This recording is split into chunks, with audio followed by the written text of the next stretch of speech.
ওরে ভাই, এইটা আমি কি শুনলাম? দক্ষিণ পূর্ব এশিয়ার শক্তিশালী একটা দেশ ফিলিপাইন, তারা নাকি বাংলাদেশ জাতীয় ফুটবল দলের সঙ্গে আন্তর্জাতিক প্রীতি ফুটবল ম্যাচ খেলতে চায় এবং তারা নাকি অলরেডি জানাই দিছে বাফুফেকে যে তারা বাংলাদেশের সঙ্গে এই ম্যাচটা খেলতে চাইতেছে। ওরে ভাই, এটা যদি সত্যি হয় তাহলে একবার চিন্তা করে দেখেন বাংলাদেশের ফুটবলের মানটা কত উপরে উঠে যাবে। একদিকে ইউরোপের দেশ লিথুনিয়া বাংলাদেশের সঙ্গে খেলার জন্য অধীর আগ্রহে অপেক্ষা করতেছেন, বাহুফেকে চিঠি দিয়েছেন এবং এই খেলাটা কিন্তু মোটামুটি কনফার্ম করে বলা হচ্ছে যে নভেম্বরের দিকে এই ম্যাচটা হইতে পারে। এখন আবার যে নিউজটা ভাইরাল হলো যেখানে বলা হচ্ছে ফিলিপাইন তারা নাকি আসলে বাংলাদেশের সঙ্গে প্রীতি ম্যাচ খেলতে চায় এবং ফিলিপাইন কিন্তু খুবই স্ট্রং একটা দল। তাদের যদি আমরা র্যাঙ্কিং দেখি তারা কিন্তু ফিফা র্যাঙ্কিংয়ে 141 নাম্বার দল, তো চিন্তা করে দেখেন। এবং তাদের যে ফুটবলের ইতিহাস সেটা কিন্তু আসলে কম না।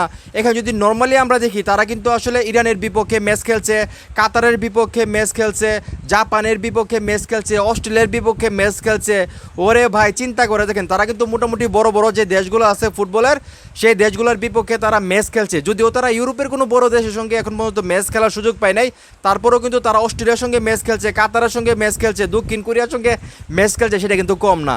তো আমি মনে করতেছি বাংলাদেশের ফুটবলের সুদিন আসলে আসতেছে। চিন্তা করে দেখেন সান মারিনোর বিপক্ষে বাংলাদেশের জয়, তারপরে লিথুনিয়া থেকে অফার আসা তাদের সঙ্গে ফ্রেন্ডলি ম্যাচ খেলার জন্য, এখন আবার ফিলিপাইনের সঙ্গে আসলে ফ্রেন্ডলি ম্যাচ খেলার জন্য আসলে অফার আসলো। ভাই, আমি মনে করি প্রত্যেকটা ম্যাচ খেলা দরকার, কারণ এই ম্যাচগুলো যদি বাংলাদেশ না খেলে তাহলে উন্নতি কী করে হবে। আমি মনে করি ফিফার যে তালিকাভুক্ত দেশগুলো আছে, ছোটো হোক বড় হোক যাই হোক, যারাই বাংলাদেশকে অফার করবে প্রত্যেকটা দেশের সঙ্গে বাংলাদেশকে খেলতে হবে।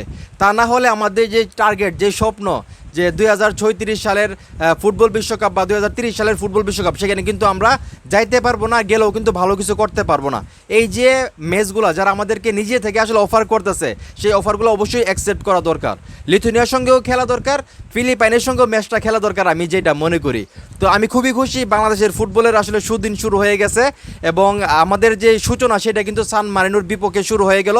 ইউরোপ মহাদেশের কোনো দেশের বিপক্ষে প্রথমবার আমরা খেলতে যাই, তাদের ঘরের মাঠে তাদেরকে আমরা হারাই আইছি। তো এর চাইতে বড় অ্যাচিভমেন্ট আর হইতে পারে না। আর এখন যদি আমরা লিথুনিয়ার বিপক্ষে ভালো একটা রেজাল্ট করতে পারি, তারপর যদি ফিলিপাইনের বিপক্ষে আমরা খেলি, তাদের বিপক্ষে একটা ভালো রেজাল্ট করতে পারি, আমার মনে হয় ইউরোপের আরও অনেক দেশ, ছোটো দেশ বড় দেশ সবাই কিন্তু চাইবে বাংলাদেশের সঙ্গে ম্যাচ খেলার জন্য। তো এখন এই মুহূর্তে যারা আমার এই ভিডিও দেখতেছেন, এই যে দক্ষিণ পূর্ব এশিয়ার একটা শক্তিশালী দেশ ফিলিপাইন, বাংলাদেশের তুলনায় তো তারা শক্তিশালী, সেটা আপনাদেরকে মানতেই হবে। তো তারা এখন চাইতেছে যে বাংলাদেশের সঙ্গে একটা আন্তর্জাতিক প্রীতি ফুটবল ম্যাচ খেলবে। তো এই খবরটা শুনে আপনাদের কাছে কতটা ভালো লাগতেছে? আপনারা চান কিনা যে ফিলিপাইনের সঙ্গে বাংলাদেশ জাতীয় ফুটবল দল আন্তর্জাতিক প্রীতি ম্যাচ খেলুক? সেটা অবশ্যই কমেন্ট করে জানাবেন এবং ভিডিওটা অবশ্যই শেয়ার করবেন।